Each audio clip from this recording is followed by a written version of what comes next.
नमस्कार दोस्तों, कैसे हैं आप सभी। एक बार फिर से मैं दीपा चौधरी आपका अपने प्लेटफॉर्म कॉम्पिटिटिव हिंदी क्लासेज में बहुत बहुत स्वागत करती हूं।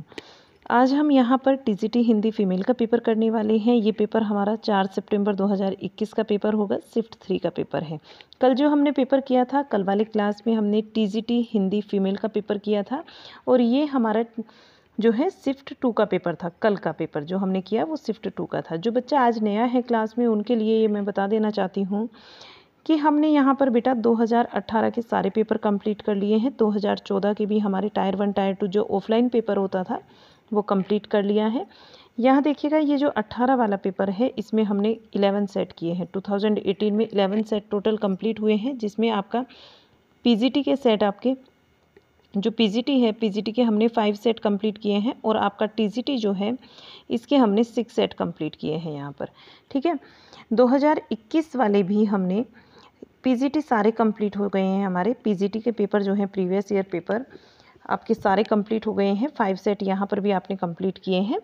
अब आपका जो चली हुई सीरीज़ है वो टीजीटी है। अभी हम क्या कर रहे हैं, टीजीटी कर रहे हैं 2021 के टीजीटी। इसमें हमारा आज सेकंड पेपर होगा।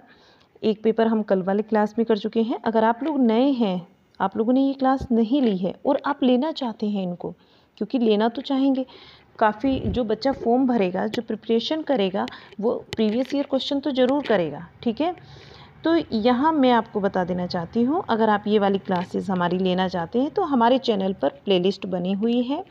DSSB TGT PGT previous year questions के नाम से प्लेलिस्ट है। आप चैनल पर जाइए, आपको सीक्वेंस में सारे क्लासेस मिलेंगे। देखिए, एक क्लास के अंतर्गत ही मैंने कोशिश की है कि आपको एक पेपर कंप्लीट करा दिया जाए, लेकिन एक पेपर आपका ऐसा है जो मैंने पार्ट्स में डिवाइड करके कराया है आपको।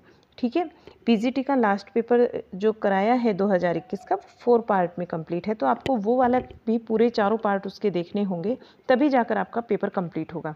मैंने उसको व्याख्या सहित कराया है। और अगर आप क्वेश्चंस को पूरा डिटेल में पढ़ना चाहते हैं तो देखो, पेपर फिर क्लास तो लंबा होगा। इस तरीके से अगर आप पेपर सॉल्व करना चाहते हैं तो वो भी आप मुझे कमेंट बॉक्स में बता सकते हैं। कोई और क्लास आप किसी और टॉपिक पर चाहते हैं तो वो चीज़ भी मुझे आप बता सकते हैं कमेंट बॉक्स में लिखकर। मैं आपके सारे कमेंट्स लेती हूँ। ठीक है, तो ये वाली क्लास आप ले लेना, चैनल पर अवेलेबल है। बाकी आप मेरे से टेलीग्राम चैनल पर भी जुड़ सकते हैं और आप मेरे साथ में व्हाट्सएप चैनल पर भी जुड़ सकते हैं। आपको यही लोगो मिलेगा, इसी से आप सर्च कर सकते हैं। बाकी लिंक मैं आपको दे दूँगी, डिस्क्रिप्शन में आपके लिंक मिलेगा, वहाँ से भी आप फॉलो कर सकते हैं।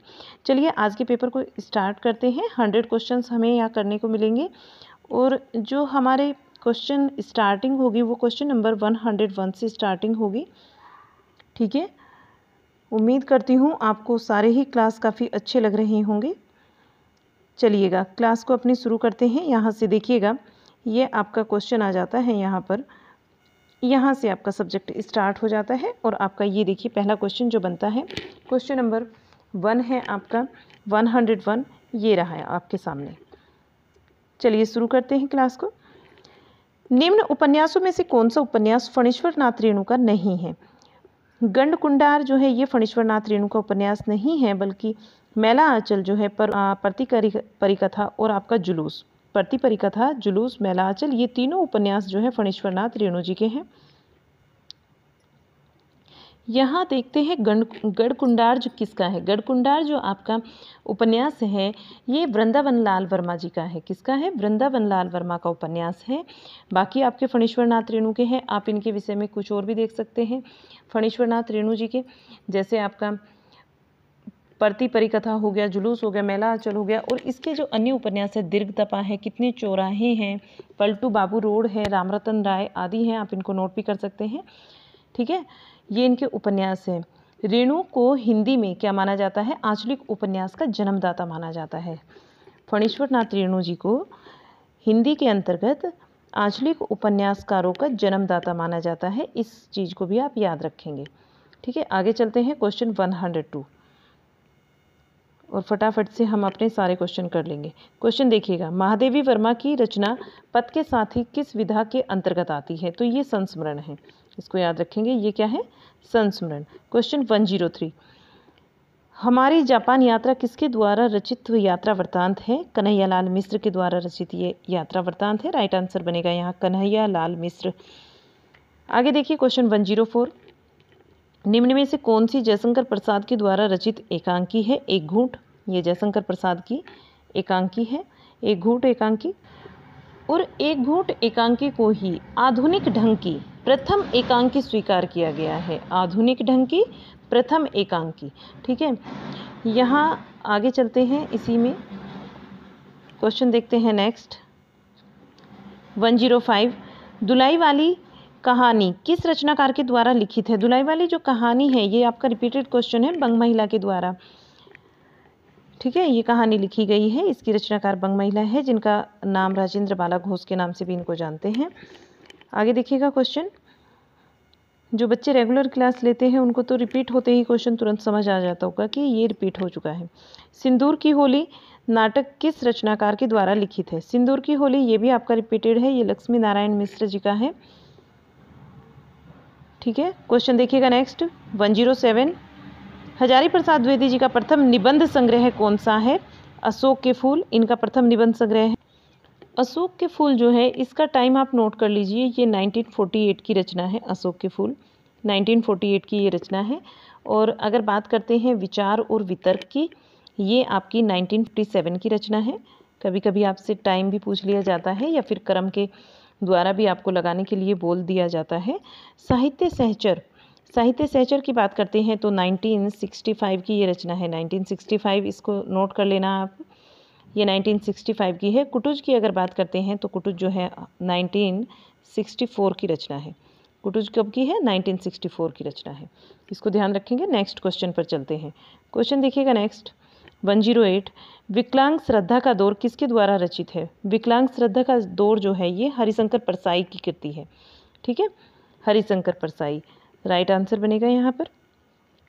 क्वेश्चन 109, निम्न में से कौन सा कहानी संग्रह ममता कालिया का नहीं है? यहाँ आकाशदीप जो है ममता कालिया का नहीं है, और बाकी जो बचते हैं आपके यहाँ पर छुटकारा, आपका दिन प्रतिदिन और मुखौटा ये ममता कालिया के हैं। आकाशदीप इनका नहीं है। आकाशदीप किसका है? जयशंकर प्रसाद जी का कहानी संग्रह है। ममता कालिया ने और भी बहुत सारे कहानी संग्रह लिखे हैं। कहानियाँ इनकी बहुत सारी हैं। छुटकारा है, सीट नंबर 6 है, एक अदद औरत भी इनका है, प्रतिदिन भी इनका है, उसका यौवन भी लिखा है इन्होंने, बोलने वाली औरत, मुखौटा, निर्मोही, 25 साल की लड़की, ये इनके क्या हैं? कुछ प्रमुख कहानी संग्रह इन्होंने लिखे हैं।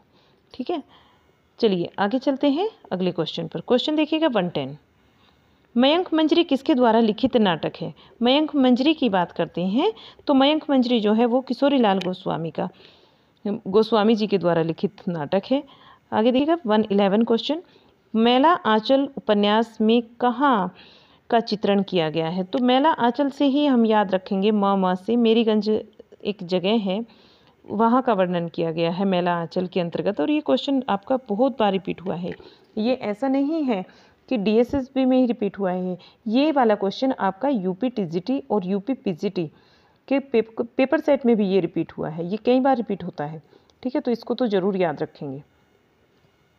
जब आपको मैं UP का एग्ज़ाम आएगा और उसके TGT PGT इस तरह के क्वेश्चन कराऊंगी, प्रीवियस ईयर कराऊंगी, तो आप वहाँ जब ये सारी चीज़ें देखेंगे ना तो आपको और अच्छा लगेगा कि हाँ ये यहाँ पर भी रिपीट होते हैं। तो क्वेश्चन साहित्य तो वही है, ठीक है, कहीं भी आपको रिपीट कर दिया जा सकता है, तो क्वेश्चन तो आपको सारे ही करने होते हैं। यहाँ देखिएगा क्वेश्चन 112, शेखर एक जीवनी के शेखर का चरित्र मूलतः किस प्रकार का चरित्र है? शेखर एक जीवनी में जो शेखर हैं उनका चरित्र मूलतः किस प्रकार का चरित्र है, आपसे पूछा जा रहा है। क्वेश्चन को आपको एक बार समझ नहीं आए 2 बार पढ़ो, 2 बार नहीं आया तो 3 बार पढ़ो, लेकिन पढ़ो अच्छे से तब आंसर करना। आप भी बता सकते हैं मुझे कि हमारे इस पेपर सेट के अंतर्गत इतने क्वेश्चन हमने ठीक किए हैं, कमेंट बॉक्स करके बता सकते हैं, तो मुझे भी अच्छा लगेगा कि सभी बच्चे जो हैं पढ़ रहे हैं, क्लास को ध्यान से ले रहे हैं। ठीक है, यहाँ जो राइट आंसर बनता है वो विद्रोही होगा। नेक्स्ट क्वेश्चन देखिएगा क्वेश्चन 113, रूपक रहस्य नामक आलोचनात्मक ग्रंथ किसका है? रूपक रहस्य नामक ग्रंथ जो है आलोचनात्मक ग्रंथ है, ये किसका है? ये श्याम सुंदर दास जी का है, इसको ध्यान रखेंगे। श्याम सुंदर दास जी के कुछ अन्य इनके ग्रंथ हैं, जैसे कि इन्होंने साहित्य लोचन, फेमस ग्रंथ है इनका साहित्य लोचन, इसको लिखा है इन्होंने। भारत भाषा और विज्ञान को भी इन्होंने लिखा है। हिंदी भाषा का विकास इनका इतिहास ग्रंथ है, ये हिंदी भाषा का विकास, इसकी रचना की इन्होंने। हिंदी भाषा और साहित्य, ये याद रखेंगे, हिंदी भाषा का विकास, हिंदी भाषा और साहित्य, साहित्य आलोचन और भाषा विज्ञान, ये इनके प्रमुख ग्रंथ माने जाते हैं। ठीक है, रूपक रहस्य भी इसके अंतर्गत आता है। आगे चलते हैं अगले क्वेश्चन पर। आप अगर हमारे चैनल पर नए हैं तो हमारे चैनल को सब्सक्राइब कर लीजिए। ठीक है, आपको क्लास पसंद आए तो इसको लाइक भी कीजिएगा, अपने दोस्तों को इसको शेयर जरूर कीजिएगा। अगर आपके जैसे दोस्त आपकी जैसी तैयारी कर रहे हैं, DSSB की तैयारी कर रहे हैं, तो उनको जरूर कीजिएगा। आधे अधूरे नाटक किसके द्वारा लिखित है? आधे अधूरे नाटक की बात करते हैं, मोहन राकेश के द्वारा ये लिखित है आधे अधूरे नाटक। राइट आंसर हो जाएगा मोहन राकेश। Question number 115। जनता मुझसे पूछ रही है क्या बतलाऊं, जन कवि हूँ मैं, साफ कहूँगा क्यों हकलाऊं। कितनी सुंदर पंक्तियां हैं, और ये जो पंक्तियां हैं ये नागार्जुन जी की पंक्ति है। जनता मुझसे पूछ रही है क्या बतलाऊं, जन कवि हूँ मैं, साफ कहूँगा क्यों हकलाऊं। ये पंक्तियाँ नागार्जुन जी की हैं, इसको ध्यान में रखेंगे। पंक्तियाँ आप सारी जो एग्ज़ाम में आई हुई हैं, आप इनको एक पेपर पर लिख लीजिए। एक साइड में जब मैं पढ़ाती हूँ आपको, तो हर रोज़ आप जितनी भी पंक्तियाँ आती हैं उनको एक जगह नोट कर लीजिए, क्योंकि पंक्तियाँ काफ़ी हद तक रिपीट हो जाती हैं। ठीक है, और उससे आपको लाभ होगा। मान लो आपके क्वेश्चन पेपर में 4 भी पंक्तियाँ आती, 4 में से अगर आपको 3 रिपीटेड मिल जाती है तो अच्छी बात है ना। कई बार आपको रिपीट मिलती है, यहाँ पर मैं बताती हूँ तो वो भी रिपीट होती है। रीतिकाल भक्ति लगभग कितनी शताब्दियों तक चला है? तो 200 शताब्दियों तक चला है रीतिकाल। रीतिकाल जो है हमारा संवत 1700 से लेकर 1900 तक चला है। ठीक है, संवत 1700 से 1900 तक इसका टाइम रहा है, आचार्य रामचंद्र शुक्ल जी के अनुसार। आगे चलिएगा, क्वेश्चन देखिए यहाँ 117। पंचवटी खंड काव्य की रचना किसके द्वारा की गई है? पंचवटी जो खंड काव्य है इसकी रचना की है मैथिली शरण गुप्त जी ने। राइट आंसर यहाँ मैथिली शरण गुप्त होगा। क्वेश्चन 118। निराला जी के द्वारा रचित कविता खंडहर के प्रति निम्न में से किस प्रकार की कविता है? संबोधन गीत है ये। क्वेश्चन 119। निम्नलिखित विकल्पों में से कौन सा विकल्प कौन सा विकल्प जो रचनाकार हैं और उनकी रचना से गलत है? ठीक है, ये बताना है। शिव मंगल सिंह सुमन जो है इनकी वीणा नहीं है, ये आपका गलत हो जाएगा। बाकी केदारनाथ अग्रवाल युग की गंगा आपका राइट आंसर बनेगा यहाँ। नागार्जुन युगधारा सही बनेगा, और आपका त्रिलोचन ये भी आपका सही होगा, त्रिलोचन का धरती ये ठीक होगा आपका। लेकिन यहाँ जो नहीं बनता वो शिवमंगल सिंह सुमन का वीणा नहीं बनता है। ठीक है, वीणा जो है ये सुमित्रा नंदन पंत की रचना है और 1927 की है। वीणा किसकी है? सुमित्रा नंदन पंत की है। 1927 में सुमित्रा नंदन पंत ने इसको लिखा। ठीक है, इसका जो टाइम है वो प्रकाशित हुई थी ये 1927 में। इनकी नहीं है ये शिवमंगल सिंह सुमन की। इनकी जो रचनाएं हैं, शिवमंगल सिंह सुमन जी की बात करते हैं अगर, इनकी जो रचनाएं हैं उनमें हिलोल आता है, जीवन के गान आता है, युग के मोल आता है, प्रलय और सर्जन भी है इनकी, इनकी जो है मिट्टी की बारात भी इनकी है, वाणी की व्यथा, वाणी की व्यथा है, वीणा नहीं है। देखिए दोनों में ही एक मात्रा का फ़र्क है, वाणी और वीणा में। ठीक है, इनकी वाणी की व्यथा है, वीणा नहीं है। वीणा किसकी है? ये सुमित्रा नंदन पंत जी की है। ठीक है, और विंध्य हिमालय ये भी शिवमंगल सिंह सुमन का है आपका। इनको ध्यान में रखेंगे और आप पोज करके क्लास को इनको नोट भी कर सकते हैं। अगर आपके पास ये रिटर्न में नहीं है तो आप नोट कर सकते हैं। आगे चलते हैं अगले क्वेश्चन पर। क्वेश्चन 120 बनता है, चित्राधार किस कवि की कृति है? चित्राधार की बात करते हैं, रिपीटेड है आपका जयशंकर प्रसाद जी की ये कृति है। ये मैंने आपको 18 TGT में पढ़ाया है कि ये किसकी है, जयशंकर प्रसाद जी की। Right answer Jaishankar Prasad. और क्वेश्चन देखिएगा आप 121। हम दीवानों की क्या हस्ती है, आज यहाँ कल वहाँ चले, मस्ती का आलम साथ चला, हम धूल उठाते जहाँ चले। ये इस तरह की ये जो पंक्तियाँ हैं ये आपकी किसकी है? भगवती चरण वर्मा की ये पंक्तियाँ हैं। इस कविता के अंतर्गत कवि ने क्या किया है? दीवानों के मस्ती मोला जीवन पर प्रकाश डाल दिया। ठीक है, इस कविता के अंतर्गत। और इनके मैं आपको कुछ काव्य रचनाएं बता रही हूँ, उनको आप नोट कर सकते हैं। जिसमें आता है आपका मधुकण है, प्रेम संगीत है, मानव है, रंगों के मोह, रंगों से मोह इनका है। तो ये इनके कुछ प्रमुख काव्य ग्रंथ भी हैं। उपन्यासों में इन्होंने क्या लिखा है, चित्रलेखा लिखा है, टेढ़े मेढ़े रास्ते इनका है, भूले बिसरे चित्र है, सामर्थ्य और सीमा है, शब्द ही नचावत राम गोसाई, शब्द ही नचावत राम गोसाई, ये है इनका चाणक्य है। तो ये आप नोट भी कर सकते हैं। क्लास आपको पसंद आ रहा हो लाइक कीजिएगा, इसको सब्सक्राइब कर लीजिए चैनल को। आगे इनके आप कहानी संग्रह देखिएगा, दो बांके, मोर्चाबंदी और मुगलों ने सल्तनत बख्श दी, ये भी इन्होंने लिखा था कि मुगलों ने सल्तनत बख्श दी, ये भी था इनका। और नाटकों के अंतर्गत इन्होंने जो भगवती चरण वर्मा जी हैं, इन्होंने नाटकों में वसीहत लिखा है। और आपका रुपया है इनका, रुपया तुमने कहा, रुपया तुम्हें खा गया, ये इनका है, रुपया तुम्हें खा गया। सबसे बड़ा आदमी इनके प्रमुख नाटक हैं। ठीक है, यहाँ आपको ये चीज़ें पसंद आई होंगी। चलिए आगे चलते हैं। केशव कठिन काव्य के प्रेत हैं, केशव कठिन काव्य के प्रेत हैं, यह कथन किस आलोचक का है। ये आपका रिपीटेड क्वेश्चन है, रिपीट हो चुका है। यही DSSB में ही देखिए कितनी बार रिपीट हुआ होगा, 4 से 5 बार रिपीट हो चुका है कम से कम। ठीक है, और ये कथन जो है ये आचार्य रामचंद्र शुक्ल जी का कथन है। क्वेश्चन देखिएगा नेक्स्ट 123, निम्न में से किस रचनाकार का असली नाम सैयद इब्राहिम है। सैयद इब्राहिम किसका असली नाम है, रसखान जी का असली नाम है। क्वेश्चन देखिए नेक्स्ट 124, महाराणा का महत्व किसकी रचना है। ये जयशंकर प्रसाद जी की रचना है, महाराणा का महत्व। क्वेश्चन 125, नई कविता नाम का प्रचार किस रचनाकार ने किया है। नई कविता नाम का प्रचार किस रचनाकार ने किया है, तो अग्गे ने किया है, राइट आंसर अग्गे है। नेक्स्ट 126, 7 गीत वर्ष किसका काव्य संग्रह है। 7 गीत वर्ष किसका काव्य संग्रह है, ये धर्मवीर भारती का काव्य संग्रह है। क्वेश्चन देखिए नेक्स्ट 127, खुशबू के शिलालेख, रिपीटेड हो चुका है आपका क्वेश्चन। ठीक है, ये रिपीट हुआ है यहाँ पर। खुशबू के शिलालेख किस कविता किस रचनाकार की है। खुशबू के शिलालेख भवानी प्रसाद मिश्र की है। ये शायद मैंने PGT में कराया, आपको लास्ट पेपर जो कराया PGT का, वहाँ पर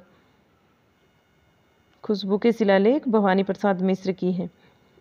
प्रेमचंद को कबीर के बाद हिंदी का सबसे बड़ा व्यंगकार किसने माना है। प्रेमचंद जी को कबीर के बाद में हिंदी का सबसे बड़ा व्यंगकार किसने माना है, बताएंगे।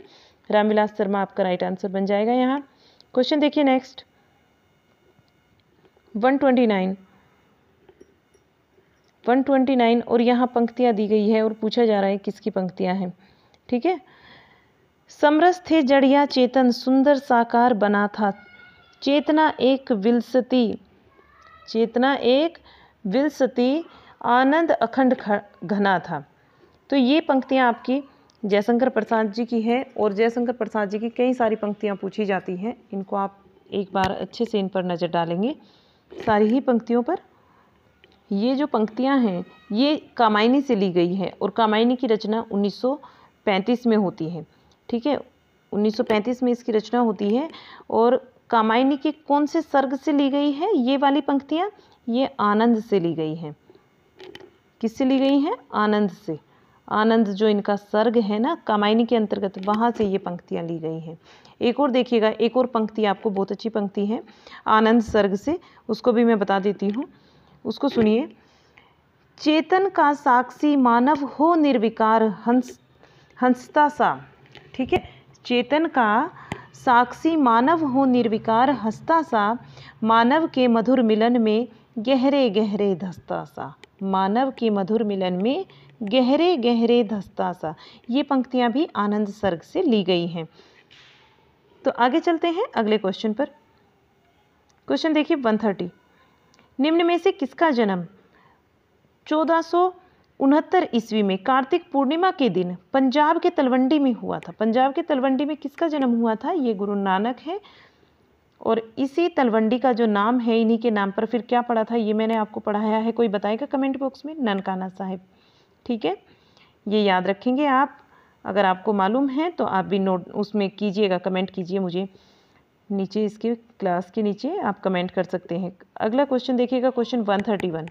निम्नलिखित विकल्पों में से अवधि का सही उदाहरण चुनना है। अवधि का सही उदाहरण चुनिए। तो एक मनई के दुई बेटे रहीन, एक मनई के दुई बेट बे रहीन, ये आपका सही उदाहरण होगा। अवधि लैंग्वेज में यही लिखा है। बाकी एक माँ के दो धीवड़े ओछे, ये नहीं होगा। एक भाई के दो बेटे छे, ये भी नहीं है। एक औरत के दो लड़के थे, ये भी नहीं है। ठीक है, तो क्या होगा, एक मनई के दुई बेटे बे रहीन, ये आपका अवधि भाषा में लिखा हुआ है। आगे चलते हैं अगले क्वेश्चन पर। क्वेश्चन 132। ब्रज भाषा का केंद्रीय क्षेत्र कहाँ है? ब्रज का केंद्रीय क्षेत्र मथुरा है। क्वेश्चन देखिए नेक्स्ट। और ब्रज भाषा कौन सी बोली के अंतर्गत आती है, ये आप मुझे बताएंगे। ब्रज जो भाषा है आपकी, ये ब्रज है, ये पूर्वी हिंदी, पश्चिमी हिंदी, कौन सी हिंदी के अंतर्गत आती है बताएंगे मुझे। पूर्वी और पश्चिमी दो ही ऑप्शन है आपके पास में, तीसरा मैं नहीं दे रही हूँ ऑप्शन, ये आप मुझे बताइएगा कौन सी के अंतर्गत आती है। क्वेश्चन देखिए नेक्स्ट, ये क्वेश्चन हमारा 133 है। ग्रीक वासियों ने भारत के लिए कौन सा शब्द प्रयुक्त किया? ग्रीक वासियों ने भारत के लिए कौन सा शब्द प्रयुक्त किया है? इंडिया। राइट आंसर बनेगा इंडिया। क्वेश्चन 134। हिंदी शब्द सागर किसके द्वारा संपादित ग्रंथ है? ये श्याम सुंदर दास जी का ग्रंथ है। राइट आंसर यहाँ जो होगा वो श्याम सुंदर दास जी होगा। देखिए यहाँ जो राइट आंसर किया गया है श्याम सुंदर दास जी है। बट मैं आपको एक और इन्फॉर्मेशन दे देती हूँ कि हिंदी शब्द सागर जो अगर संपादित ग्रंथ की बात करते हैं, किसके द्वारा संपादित ग्रंथ, इन्होंने श्याम सुंदर दास माना है यहाँ पर। और आचार्य रामचंद्र शुक्ल जी ने हिंदी शब्द सागर की भूमिका में हिंदी साहित्य का विकास नाम से 1929 में अपना इतिहास ग्रंथ प्रकाशित किया था। ये बात ध्यान रखेंगे आप कि हिंदी, देखिएगा ध्यान से, आचार्य जो रामचंद्र शुक्ल जी हैं, इन्होंने हिंदी शब्द सागर की भूमिका के रूप में हिंदी साहित्य का विकास के नाम से 1929 के अंतर्गत अपने इतिहास ग्रंथ को प्रकाशित किया। शुक्ल जी ने 1000 कवियों से लेकर 900 वर्षों तक के इतिहास को इसके अंतर्गत प्रस्तुत किया है। आचार्य रामचंद्र शुक्ल की बात करते हैं। यहाँ जो आपका आंसर बनेगा, यहाँ श्याम सुंदर दास आयोग ने सही माना है, ये सही आंसर होगा आपका। बट जो बात मैंने बताई है वो मैंने बताई है आपको, आचार्य जो रामचंद्र शुक्ल जी हैं, इन्होंने हिंदी शब्द सागर की भूमिका के रूप में अपना हिंदी साहित्य का इतिहास, ठीक है, हिंदी साहित्य का इतिहास ग्रंथ है इनका, और इसको 1929 में एक इतिहास ग्रंथ है, इसको प्रकाशित किया है। ठीक है, ये आप ध्यान रखेंगे। बाकी श्याम सुंदर दास जी के जो ग्रंथ हैं इनको देख लेते हैं। इनमें श्याम सुंदर दास जी ने क्या लिखा है? हिंदी भाषा और साहित्य, हिंदी भाषा और साहित्य इनका इतिहास ग्रंथ है। हजारी प्रसाद द्विवेदी की अगर बात करते हैं, इन्होंने 3 इतिहास ग्रंथ लिखे हैं। हिंदी साहित्य की भूमिका, हिंदी साहित्य उद्भव और विकास इन्होंने लिखा, और हिंदी साहित्य का आदिकाल लिखा है। अगर बात करते हैं हजारी प्रसाद द्विवेदी जी की, आचार्य रामचंद्र शुक्ल का मैंने बता दिया, हिंदी साहित्य का इतिहास ग्रंथ इनका हो जाता है। डॉक्टर नगेंद्र की अगर बात करते हैं यहाँ पर, तो रीति काव्य की भूमिका, रीति काव्य की भूमिका इनका है। तो ये चीज़ें आपको हो गई ध्यान। इतिहास ग्रंथ मैंने आपको इनको बता दिया। ठीक है, यहाँ से आपका रिवाइज भी हो जाता है थोड़ा सा। बाकी यहाँ जो आंसर है आपका, हिंदी शब्द सागर की भूमिका किसके द्वारा संपादित ग्रंथ है, तो ये संपादित की बात करते हैं तो ये श्याम सुंदर दास जी आपका राइट आंसर बनेगा यहाँ। प्राचीनतम भारतीय भाषा कौन सी है? प्राचीनतम भारतीय भाषा कौन सी है? वैदिक संस्कृत। प्राचीनतम भारतीय भाषा कौन सी है? राइट आंसर हो जाएगा वैदिक संस्कृत। आगे चलते हैं, क्वेश्चन आपका 136 में क्वेश्चन में दिया गया है, नेपाली भाषा की लिपि क्या होगी? नेपाली भाषा की लिपि देवनागरी होती है। क्या होती है? देवनागरी लिपि होती है नेपाली भाषा की, देवनागरी लिपि। देवनागरी लिपि के अंतर्गत संस्कृत, हिंदी, मराठी, नेपाली ये भाषाएं लिखी जाती हैं। ठीक है, ये सारी भाषाएं किसके अंतर्गत आती है? देवनागरी लिपि के अंतर्गत आती है। और देवनागरी लिपि का विकास किससे हुआ है? क्वेश्चन ये भी तो बनता है, कई बार बनता है कि देवनागरी लिपि का विकास किस लिपि से हुआ है? तो राइट आंसर यहाँ होगा ब्राह्मी लिपि। ब्राह्मी लिपि से बनता है। देवनागरी लिपि का जो विकास होता है वो ब्राह्मी लिपि से होता है। चित्रलिपि एक ऐसी लिपि को कहा जाता है जिसमें ध्वनि प्रकट करने वाली अक्षरमाला के बजाय क्या होते हैं, अर्थ को प्रकट करने वाले भाव होते हैं। ठीक है, और इन भावों को ही इडियोग्राम भी बोलते हैं। ठीक है, गुरुमुखी लिपि की अगर बात करते हैं तो गुरुमुखी लिपि एक ऐसी लिपि है जिसमें पंजाबी भाषा लिखी जाती है। गुरुमुखी लिपि के अंतर्गत पंजाबी भाषा लिखी जाती है और गुरुमुखी का अर्थ होता है गुरुओं के मुख से निकली हुई। गुरुमुखी, जो गुरुओं के मुख से निकली हो उसी को गुरुमुखी कहते हैं। तो यहाँ तक काफ़ी जानकारी हो गई होगी, उम्मीद करती हूँ आपको पसंद आ रही होगी। चलिए आगे चलते हैं अगले क्वेश्चन पर। 137 क्वेश्चन देखिएगा यहाँ पर 137, इनमें से कौन सी भाषा देवनागरी लिपि के अंतर्गत नहीं आती है। तो मैंने अभी बताया आपको कि देवनागरी लिपि के अंतर्गत कौन कौन सी भाषाएं आती हैं, कौन सी नहीं आती। तो यहाँ पर बांग्ला नहीं आती, राइट आंसर बन जाएगा बांग्ला। और आती कौन कौन सी है, संस्कृत भी आती है, कोंकणी भी आती है और आपकी गुजराती भी आती है। संस्कृत, कोंकणी और गुजराती आती है, बाकी बांग्ला नहीं आती। बंगला भाषा देवनागरी लिपि के अंतर्गत नहीं आएगी। बंगला लिपि पूर्वी नागरी लिपि का एक परिमार्जित रूप है और इसका संबंध किससे, ब्राह्मी लिपि से तो इसका संबंध है। और ये इसका जो प्रयोग किया जाता है असमिया भाषा, बंगला भाषा, विष्णुप्रिया मणिपुरी लिखने में किया जाता है। जो आपकी देवनागरी लिपि है इसके अंतर्गत आपकी संस्कृत आएगी, हिंदी आएगी, मराठी आएगी और कोंकणी आती है, नेपाली भी आती है, गढ़वाली भी आती है। ये सारी भाषाएं जो हैं ये देवनागरी लिपि के अंतर्गत लिखी जाती है। अगले क्वेश्चन पर चलते हैं। क्वेश्चन देखिएगा नेक्स्ट 138, खरोष्ठी लिपि भारत के किस क्षेत्र में प्रचलित है। खरोष्ठी लिपि की बात करते हैं तो ये पश्चिमोत्तर क्षेत्र में प्रचलित है, राइट आंसर हो जाएगा यहाँ पश्चिमोत्तर क्षेत्र। नेक्स्ट क्वेश्चन 139, देखिए लिपि से कितने सारे क्वेश्चन बने हैं। ठीक है, ये 4 से 5वां क्वेश्चन है आपका लिपि से। यहाँ देखिएगा काफ़ी लंबा क्वेश्चन है, यहाँ देखिए इसको। देवनागरी लिपि में देवनागरी जो है हमारी लिपि, इसमें यद्यपि जेड और एफ, ज और फ के लिए वर्ण नहीं है, फिर भी यहाँ क्या है, सभी ज्ञात लिपियों से अधिक पूर्ण और एवं संतुलित है। सभी ज्ञात लिपियों से ये क्या है, पूर्ण है और संतुलित है। किस विद्वान का ये मत है, ये मोनियर विलियम्स ने कहा है। ये कथन जो है ये मोनियर विलियम्स का है।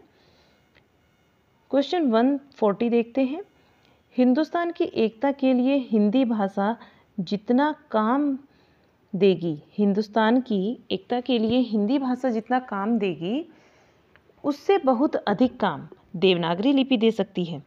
और किन महापुरुषों के ये मत हैं, ये आचार्य विनोबा भावे के मत हैं। ये कथन किसका है, आचार्य विनोबा भावे का है। आगे देखते हैं क्वेश्चन 141, नीचे दिए गए शब्दों का सही संधि विच्छेद वाला विकल्प चुनना है। स्वर्गारोहण का हमें बताना होगा। स्वर्ग धन आरोहण हमारा राइट आंसर बनेगा यहाँ, स्वर्ग धन आरोहण राइट आंसर हो जाएगा। आगे चलते हैं, नीचे दिए गए शब्दों का सही संधि विच्छेद वाला विकल्प पहचानिए। स्वर्गारोहण का स्वर्ग धन आरोहण हो जाएगा। नेक्स्ट क्वेश्चन 142, निम्न विकल्पों में से उस विकल्प का चयन कीजिए जो नीचे दिए गए शब्द का सही पर्यायवाची शब्द नहीं है। सोना का बताना है और रिपीटेड क्वेश्चन है, ये आपका ध्यान कर लीजिए। सोना देखते ही याद आ गया होगा आपको। कुंदन भी होता है, हेम भी होता है और हटक भी होता है, मैं नहीं होता। ठीक है, मैं राइट हो जाएगा आपका। नेक्स्ट क्वेश्चन 143, निम्न विकल्पों में से उस विकल्प का चयन कीजिए जो दिए गए शब्दों का विलोम शब्द है। अपकीर्ति का बताना है। अपकीर्ति का विलोम सुकीर्ति होता है, अपकीर्ति सुकीर्ति। क्वेश्चन 144, निम्न विकल्पों में से उस विकल्प का चयन कीजिए जो दिए गए शब्द का एकार्थी शब्द है जिसकी आशा ना की गई हो। अप्रत्याशित, जिसकी आशा ना की गई हो उसको एक शब्द में क्या बोलते हैं, अप्रत्याशित। क्वेश्चन देखिएगा 145, निम्न विकल्पों में से उस विकल्प का चयन कीजिए जो दिए गए शब्द युग्म के सही अर्थ वाला विकल्प है। हमें खादी बताना है और खादी बताना है, खादी और खादी। तो एक पहले वाले का वचन होता है, जो पहले वाले का अर्थ होता है वो होता है कवच और दूसरे वाले खादी का अर्थ होता है कटीला। आपका कवच और कटीला यहाँ राइट आंसर बनेगा।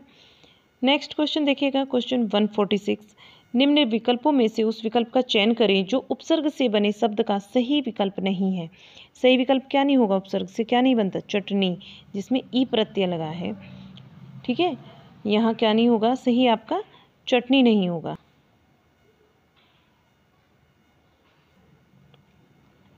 अगर इसको लिखें तो कैसे लिख पाएंगे हम, क्या प्रत्यय लगाएंगे, चट धन नी, ऐसे। तो यहाँ नी क्या है, इसके साथ जोड़ देंगे तो ये बन जाएगा आपका चटनी। ठीक है, तो नी प्रत्यय लगा है आपका, इसको ध्यान में रखेंगे। आगे चलते हैं अगले क्वेश्चन पर। निम्न विकल्पों में से उस विकल्प का चयन कीजिए जो दिए गए समस्त पद के सही बहुव्रीहि समास का विकल्प है। जो समस्त पद के सही बहुव्रीहि समास का बताना है हमें, तो आंसर जो देना है वो राइट में होगा हमारा। श्वेतांबर का बताना है। श्वेतांबर क्या होता है, श्वेत है अंबर जिसका अर्थात सरस्वती जी, ये राइट हो जाएगा आपका। सरस्वती जी का हमारा श्वेत है अंबर जिसका अर्थात सरस्वती जी। क्वेश्चन देखिए नेक्स्ट, निम्न विकल्पों में से उस विकल्प का चयन कीजिए जो प्रत्यय से बने शब्द का सही विकल्प नहीं है। नहीं में आंसर देना है। और यहाँ पाठक,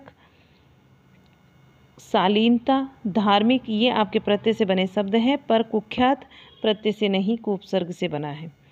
क्वेश्चन देखिए नेक्स्ट 149, नेपाली शब्द में कौन सा प्रत्यय है। नेपाली, नेपाल में ई प्रत्यय लगा तो क्या बना, नेपाली। क्वेश्चन 150, ओटक शब्द में कौन सा उपसर्ग है। ओटक शब्द में कौन सा उपसर्ग है, ओटक में औ, औघट। ठीक है, औघट में क्या हो गया आपका, औ उपसर्ग लगा है औघट में। तो आगे चलते हैं अगले क्वेश्चन पर 151, निम्न विकल्पों में से उस विकल्प का चयन कीजिए जो भाववाचक संज्ञा का सही विकल्प नहीं है। भाववाचक का यहाँ छोटा नहीं होता, अध्यापन होता है, सामाजिकता भी होता है, रुलाई भी होता है, जिसको हम छू नहीं सकते, वही भाव होते हैं हमारे। यहाँ देखिएगा, निम्न विकल्पों में से उस विकल्प का चयन कीजिए जो भाववाचक संज्ञा का विकल्प नहीं है, छोटा राइट आंसर बन जाएगा। क्वेश्चन 152, निम्न विकल्पों में से उस विकल्प का चयन कीजिए जो अन्य पुरुषवाचक स्वरनाम का सही विकल्प है, तो वह हमारा यहाँ राइट आंसर होगा। ये मैं कई बार बताया आपको, ये रिपीटेड क्वेश्चन होते हैं आपके। आगे चलते हैं क्वेश्चन 153, निम्न विकल्पों में से उस विकल्प का चयन कीजिए जो दिए गए वाक्य के अनुसार विशेषण के भेद का सही विकल्प हो। कुछ छात्र आज विद्यालय नहीं आए, इनका बताना है हमें। कुछ छात्र क्या होगा यहाँ पर, संख्यावाचक होगा, संख्यावाचक विशेषण आ जाएगा। कुछ नहीं आए, आप उनको काउंट कर सकते हो तो संख्यावाचक हो जाएगा। क्वेश्चन 154, निम्न विकल्पों में से उस विकल्प का चयन कीजिए जो भाववाचक संज्ञा का सही विकल्प नहीं है। तो भ्राता यहाँ इसका नहीं होगा, बाकी डकैती, शत्रुता और अध्यापन होता है, भ्राता नहीं होगा, भ्राता आपका राइट आंसर बन जाएगा। क्वेश्चन 155, निम्न विकल्पों में से उस विकल्प का चयन कीजिए जो दिए गए वाक्य के अनुसार वाक्य भेद का सही विकल्प हो। आज मैंने घर की सफाई नहीं की, तो ये निषेधवाचक है, नहीं आ गया तो क्या हो जाएगा सेंटेंस आपका, निषेधवाचक। क्वेश्चन 156, निम्न विकल्पों में से संयुक्त वाक्य को पहचानिए। संयुक्त वाक्य यहाँ पर पहचानना है, हमने पानी बरसता हुआ देखा और घर में शरण ली, ये आपका संयुक्त वाक्य होगा। किससे बताया है मैंने आपको, योजक शब्दों के द्वारा जुड़े हुए होते हैं, दो अलग अलग वाक्य होते हैं और वे जुड़े हुए होते हैं, तो वहाँ क्या होता है आपका संयुक्त वाक्य।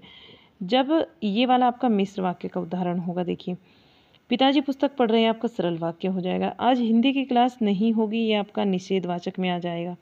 वैसे अगर आप देखा जाए सरल वाक्य है, लेकिन अगर देखना चाहते हैं उसको निषेधवाचक हो जाएगा। आगे चलते हैं अगले क्वेश्चन पर। क्वेश्चन आ गया आपका 157, निम्न विकल्पों में से मिश्र वाक्य को पहचानना है। मिश्र वाक्य आप विधेयवाचक वाक्य, सरल वाक्य, इस तरह के जो क्वेश्चंस बनते हैं ना, और संयुक्त वाक्य, इनसे क्वेश्चन नहीं छोड़ेंगे। विधेय, उद्देश्य क्या होता है, इनको बिल्कुल नहीं छोड़ना आपको। 10 क्वेश्चन यहाँ से करीब करीब बनते हैं, जरूर करने होंगे।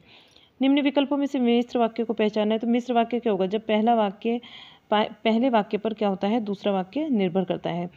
उसने जो परीक्षा दी वह 10वीं की थी, ठीक है, वह कौन सी थी, 10वीं की थी, तो डिपेंड हुआ ना एक दूसरे पर। क्वेश्चन देखिएगा नेक्स्ट 158, नीचे दिए गए वाक्य के सही वाक्य भेद को पहचानना है। राम पढ़ रहा था परंतु रमेश सो रहा था। राम पढ़ रहा था, रमेश क्या कर रहा था, सो रहा था। परंतु आपका शब्द देखिए यहाँ पर, आपको वाक्य पढ़ते ही समझ आ जाना चाहिए कि आपका क्या है यहाँ पर।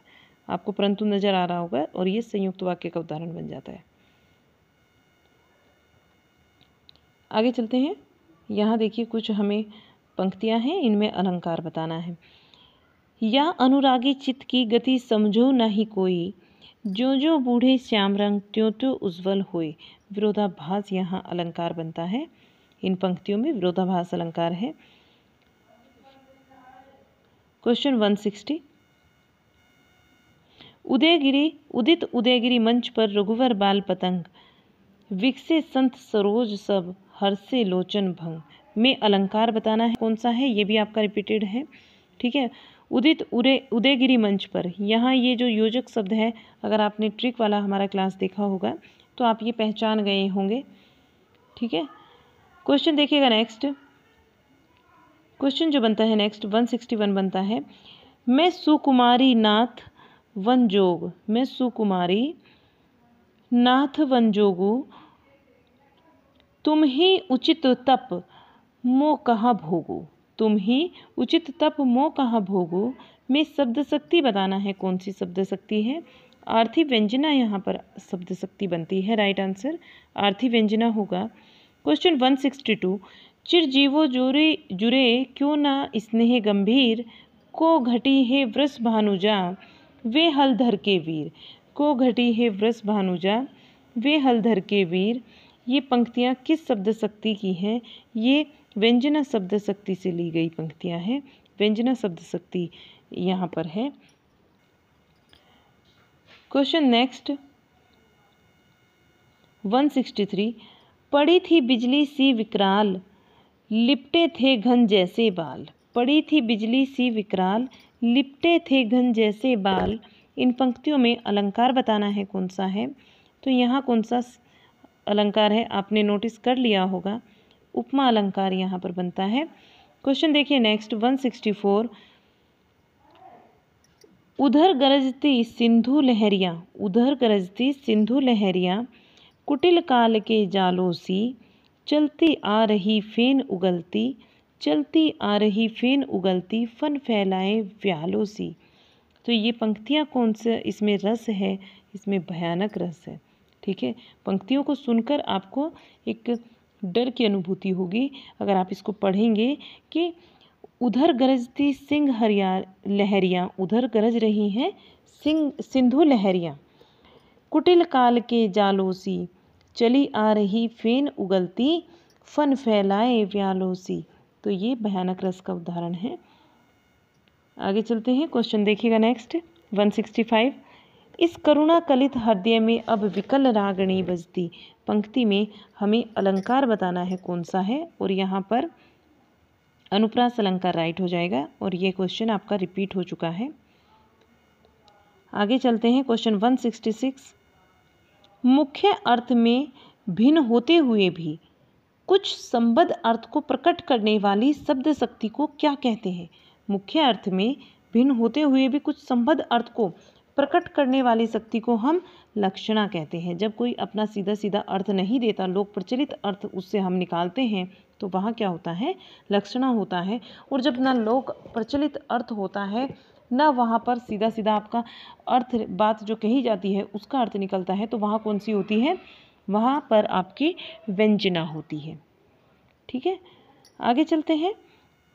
ये आपका हो ही गया क्वेश्चन। आगे देखिएगा क्वेश्चन 167। निम्नलिखित प्रश्नों में 4 विकल्पों में से उस विकल्प का चयन कीजिए जो दी गई लोकोक्ति का सही अर्थ हो। दी गई लोकोक्ति का सही अर्थ क्या होगा यहाँ पर? बंदर क्या जाने अदरक का स्वाद, मूर्ख को गुण की परख ना होना, मूर्ख को गुण की परख ना होना, बंदर न जाने अदरक का स्वाद, बंदर क्या जाने अदरक का स्वाद। इस लोकोक्ति का यहाँ सही अर्थ बनेगा मूर्ख को गुण की परख ना होना। क्वेश्चन 168।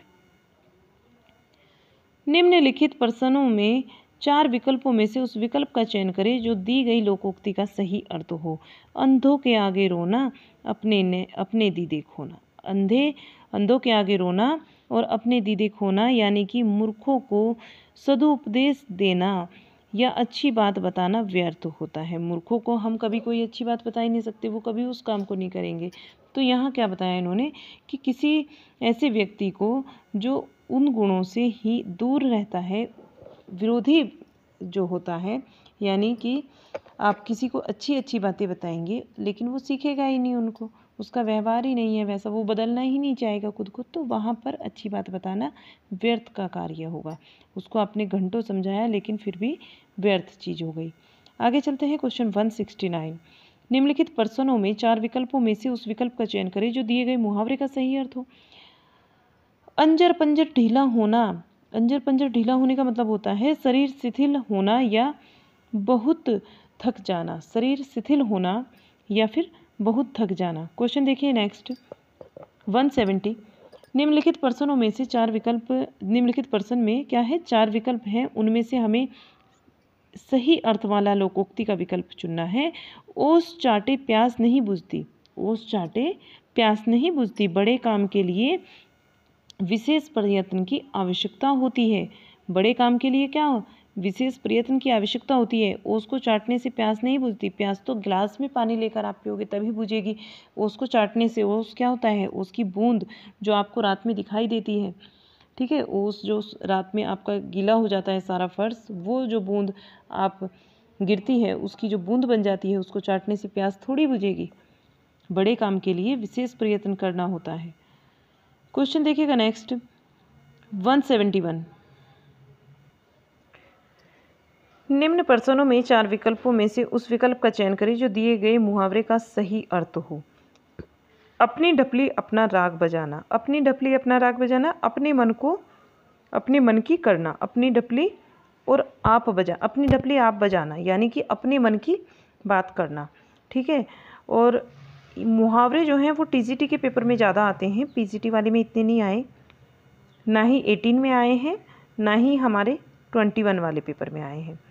ये हमारे जो हैं टीजीटी में ज़्यादा आते हैं, तो टीजीटी वालों के लिए मुहावरे पढ़ना बहुत ज़्यादा ज़रूरी है। निम्न प्रश्नों में 4 विकल्प हैं, उनमें से चयन करना है जो दी गई लोकोक्ति का सही अर्थ हो। यहाँ देखिए इसमें अब की अब, जब की जब के साथ, यानी कि सदा वर्तमान की ही चिंता करनी चाहिए। अब की अब और जब की जब के साथ, तो यहाँ क्या मतलब हुआ इसका, सदा वर्तमान की ही चिंता करनी चाहिए। वर्तमान को अच्छा कर लीजिए, भूत को आप बदल नहीं सकते, भविष्य में आप जा नहीं सकते हो, तो वर्तमान को अपने अच्छा करिए, हर दिन को अच्छा बनाइए, तो आपका भविष्य निश्चित रूप से अच्छा हो जाएगा।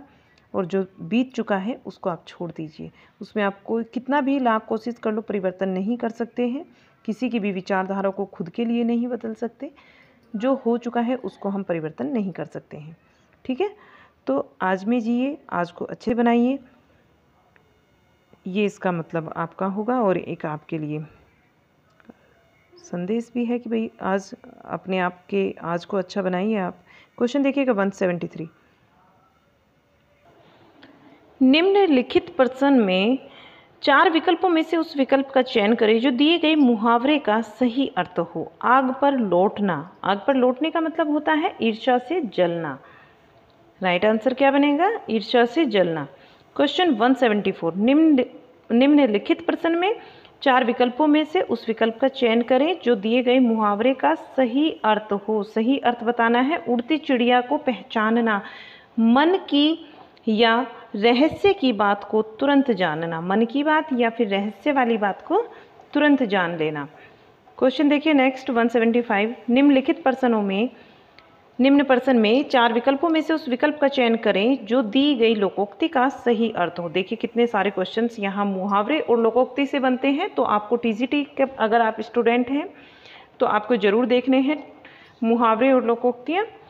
अगर आप चाहेंगे तो मैं भी आपको करा दूंगी ये टॉपिक, ठीक है। चलिए देखिएगा क्या दिया है इन्होंने, आग लगनते झोपड़ा जो निकले सो लाभ। आग लगनते झोपड़ा जो निकले सो लाभ, नुकसान होते होते जो कुछ बच जाए वही बहुत है। राइट आंसर जो बनेगा नुकसान के होते होते जो कुछ भी बच जाए वही बहुत है। क्वेश्चन देखिए 176। हिंदी इसी मिट्टी की बोली है और अरबी या फारसी अधिक जनमानस के निकट है। और अरबी या फारसी से अधिक जनमानस के निकट है, हिंदी इसी मिट्टी की बोली है। और अरबी या फारसी से अधिक जनमानस के निकट है। किस भाषाविद का यह मत है? यह कथन कौन से भाषाविद ने कहा है? तो ये फैलन ने कहा है। किसने कहा है? फैलन ने कहा है। फैलन यहाँ हमारा राइट आंसर बनेगा। क्वेश्चन देखिएगा 176 हो गया हमारा। 177 को देखिए। संविधान के किस अनुच्छेद के तहत हिंदी को संघ की राजभाषा घोषित किया गया है? रिपीटेड क्वेश्चन है, मुझे नहीं लगता इसका आंसर देने की ज़रूरत है। आर्टिकल आपका 343 राइट बन जाएगा। इसी आर्टिकल के तहत आपकी देवनागरी को भी एक्सेप्ट किया गया है संविधान के अंतर्गत। ठीक है, चलिए आगे चलते हैं अगले क्वेश्चन पर। 178 को देखिए। निम्नलिखित प्रश्न में दिए गए अंग्रेजी शब्द का हिंदी परिभाषिक शब्द लिखिए। हिंदी का परिभाषिक शब्द लिखना है आपको और ये बताना है क्या होगा। मेमोरेंडम का आपका क्या होगा? ज्ञापन। राइट आंसर क्या बनेगा? ज्ञापन बनेगा। मेमोरेंडम का होता है ज्ञापन। चलिए आगे चलते हैं अगले क्वेश्चन पर देखिए। संविधान में प्रांतीय भाषाओं के दावे को किस अनुसूची में स्वीकार किया गया है? प्रांतीय भाषाओं के दावे को किस अनुसूची में स्वीकार किया गया है? तो 8वीं अनुसूची में स्वीकार किया गया है। Question next. निम्नलिखित शब्दों में से उस शब्द को चुनिए जिसमें उचित स्थान पर अनुस्वार का प्रयोग हुआ है। संयुक्त आपका राइट जगह पर हुआ है, संयुक्त ठीक होगा। क्वेश्चन देखिए 181। ये एक पैराग्राफ है जिसको रीड करना है और पैराग्राफ के बाद फिर आपको इसका आंसर देना है। रीड करने के बाद 5 क्वेश्चन बनेंगे यहाँ से। क्वेश्चन 181 से लेकर 185 तक फिर उनके आंसर देने हैं, तो इसको रीड करना काफ़ी ज़रूरी है। रीड कर लेते हैं। निम्नलिखित अवतरण को ध्यानपूर्वक पढ़िए और उससे संबंधित प्रश्नों के उत्तर के लिए बहुविकल्पों में से जो सही है सही विकल्प को चुनिए। आश्चर्य की बात है कि मनुष्य अपने आप से यह प्रश्न नहीं करता कि उसे क्या चाहिए। सामान्य रूप से वह जानता है कि उसे अच्छा काम धंधा करना चाहिए, सुख वैभव और विलास चाहिए, लेकिन यह सब ऊपर की बातें हैं। सब बातों के नीचे एक रहस्य है, मनुष्य का परमात्मा से कटा होना। यह करना कि उसके सब दुखों का कारण है, यह करना उसके सब दुखों का कारण है। इसी दुख की पूर्ति के लिए कभी वह रिश्ते नाते जोड़ता है, कभी सांसारिक सफलता पाकर खुश होता है, लेकिन सफलता का सुख उसे भी पूरी संतुष्टि नहीं दे पाता। गौतम बुद्ध भी सांसारिक सुख पसंद नहीं कर पाए थे। तब उनके मन में प्रश्न उठा था कि आखिर मुझे संतोष कैसे मिलेगा। इस प्रश्न का उत्तर उन्हें बड़ी साधना से मिला। गौतम बुद्ध परमात्मा को नहीं मानते थे। उन्होंने यह निष्कर्ष निकाला कि करुणा से मानव जीवन सुखी हो सकता है। करुणा से मानव जीवन सुखी हो सकता है। करुणा करने वाला अपने लिए नहीं दीन दुखियों के लिए जीता है। करुणा करने वाला अपने लिए नहीं दीन दुखियों के लिए जीता है और इसी में उसे आनंद मिलता है। वास्तव में मानव का लक्ष्य यही आनंद पाना है। अब क्वेश्चन देखिएगा इस पैराग्राफ से संबंधित। अनुच्छेद के अनुसार सामान्य तौर पर मनुष्य जीवन में क्या चाहता है? मनुष्य जीवन में कुछ अच्छा काम धंधा सुख वैभव यही तो चाहता है। Question next 182। मनुष्य जीवन का वास्तविक कष्ट क्या है? ईश्वर से लगाव, ईश्वर से अलगाव, लगाव नहीं होगा, ईश्वर से अलगाव राइट आंसर बनेगा। क्वेश्चन 183। गौतम बुद्ध ने मानव जीवन को सुखी बनाने का कौन सा उपाय खोजा? करुणा अपनाने के लिए कहा। राइट आंसर करुणा अपनाने के लिए का। क्वेश्चन 184। दिए गए विकल्पों में से कौन सा लक्ष्य का समानार्थी शब्द नहीं है? अंतिम लक्ष्य का क्या होता है? अंतिम समानार्थी शब्द नहीं होता। प्रयोजन होता है, ध्येय होता है, उद्देश्य भी होता है। आगे चलते हैं। दिए गए अनुच्छेद का उपयुक्त शीर्षक क्या होगा? मानव जीवन का लक्ष्य। राइट आंसर मानव जीवन का लक्ष्य। अब यहाँ आपको एक काव्यांश मिलेगा। इस काव्यांश से संबंधित कुछ क्वेश्चंस हैं 186 से लेकर 190 तक, उनके आंसर देने हैं, तो इसको भी देख लेते हैं। निम्न काव्यांश को ध्यानपूर्वक पढ़िए और उससे संबंधित प्रश्नों के उत्तर दिए गए विकल्पों में से सही विकल्प को चुनिए। देखिए काव्यांश को। अचल खड़े रहते जो ऊंचा शीश उठाए तूफानों में, अचल खड़े रहते जो ऊंचा शीश उठाए तूफानों में, सहनशीलता दृढ़ता हस्ती जिसके यौवन के प्राणों में, वही पथ बाधा को तोड़ बहते हैं जैसे हो निर्झर, प्रगति नाम को सार्थक करता यौवन दुर्गमता पर चलकर, आज देश की भावी आशा बनी तुम्हारी ही तरुणाई, नए जन्म की श्वास तुम्हारे अंदर जगकर है लहराई, आज विगत युग के पतझर पर तुमको नव मधुमास खिलाना, नव युग के पृष्ठों पर तुमको है नूतन इतिहास लिखाना, उठो राष्ट्र के नवयौवन तुम दिशा दिशा का सुनो आमंत्रण, तुम दिशा दिशा का सुन आमंत्रण, जागो देश के प्राण जगा दे नए प्रातः का नया जागरण, आज विश्व को यह दिखला दो हम भी जागी तरुणाई, हम भी जागी तरुणाई, नई किरण की नई चेतना में हमने भी ली अंगड़ाई, नई किरण की नई चेतना में हमने भी ली अंगड़ाई। तो यहाँ से क्वेश्चन बनते हैं। काव्यांश आपका समाप्त हो चुका है। मार्ग की रुकावटों को कौन तोड़ता है? तो वीर व्यक्ति तोड़ता है मार्ग की रुकावटों को। राइट आंसर यहाँ पर। क्वेश्चन देखिएगा 187, नवयुवक प्रगति के नाम को कैसे सार्थक करते हैं? कैसे सार्थक करते हैं? दुर्गम रास्तों पर चलकर सार्थक करते हैं। कैसे करते हैं? दुर्गम रास्तों पर चलकर सार्थक करते हैं। आगे देखिए क्वेश्चन 188, किस देश के नवयुवकों का आह्वान क्यों कर रहा है? कवि जो है कवि देश के नवयुवकों का आह्वान क्यों कर रहा है? क्योंकि उनमें नए कार्य करने का उत्साह व क्षमता है। इसलिए ही तो नए युवकों का, जो युवक नौजवान हैं उनका आह्वान कवि करता है, क्योंकि उनमें नए कार्यों को करने का उत्साह है, उनमें क्षमता है।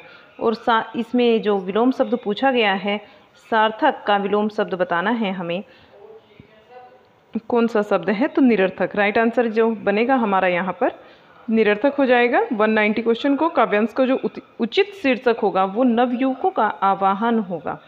आगे देखिए क्वेश्चन अब हमारे 191 से स्टार्ट होते हैं और यहाँ आपके टीचिंग एप्टीट्यूड से संबंधित क्वेश्चंस होंगे, इनको भी कर लीजिए। ठीक है। क्वेश्चन 191 देखिएगा, कौन सी मौलिक प्रक्रिया है जिसमें योजना क्रियान्वयन और मूल्यांकन शामिल है? कौन सी मौलिक प्रक्रिया है जिसमें योजना क्रियान्वयन और मूल्यांकन शामिल है? तो अध्यापन। Right answer. दिए गए विकल्पों में से अधिगम वह विकास है जो डैश से आता है। जो किससे आता है? अभ्यास और प्रयास से आता है। राइट आंसर क्या बनेगा? अभ्यास और प्रयास बनेगा। नेक्स्ट क्वेश्चन 193, सुनना, बोलना, अध्ययन, लेखन ये किस कौशल में सुधार करने के लिए हैं? ये कौन से कौशल में सुधार करने के लिए हैं? तो भाषा कौशल में सुधार करने के लिए होते हैं। सुनना, बोलना, अध्ययन करना और लेखन करना भाषा कौशल में सुधार करते हैं। क्वेश्चन देखिएगा 194, निम्न में से कौन सा भाषा अधिगम का मौलिक कौशल नहीं है? तो कौन सा नहीं है? देखना भाषा कौशल का मौलिक जो है कौशल नहीं है। अध्ययन भी होता है, बोलना होता है, लिखना और आपका लेखन होता है। किस रंग को पुल्लिंग माना जाता है? बोलकर देख सकते हैं आप। नीला। राइट हो जाएगा आपका, पुल्लिंग माना जाता है इसको। किस प्रकार, एक सेकेंड, हाँ यहाँ देखिएगा, किस प्रकार के उपकरण और तकनीक कक्षा आकलन में नहीं आएगी? कौन सा उपकरण ऐसा है और तकनीक ऐसी है जो कक्षा आकलन में नहीं आती है? ये होती है आपकी खेल। बाकी अवलोकन आता है, संविभाग भी आता है और जांच सूची भी आती है। क्वेश्चन 197, काफ़ी लंबा क्वेश्चन है, तो अब देखिएगा आप। वह व्यक्ति जो जन्म से श्रवण दोष नहीं है, वह व्यक्ति जो जन्म से श्रवण दोष नहीं है लेकिन ज्ञान प्राप्त करने से पहले बाल्यावस्था में ही श्रवण क्षमता को खो देता है, ये किसके अंतर्गत आता है? पूर्वभाषी बधिरता के अंतर्गत आता है। पूर्वभाषी बधिरता राइट आंसर होगा। एक समावेशी विद्यालय की विशेषता क्या नहीं होनी चाहिए? असहयोगी व्यवहार इसकी विशेषता नहीं होनी चाहिए। विद्यालय वातावरण होता है, माता पिता की भागीदारी भी समावेशी कक्षा की विशेषता होती है और स्वागत अभिवृत्ति भी होती है, बट असहयोगी व्यवहार गलत आंसर होगा आपका। वृद्धि किसको संदर्भित करता है? वृद्धि किसको संदर्भित करता है? रचनात्मक और शारीरिक परिवर्तन को करता है। कला में कौन सा तत्व शामिल है? कला में कौशल शामिल है, ठीक है, कौशल यहाँ राइट आंसर बनेगा।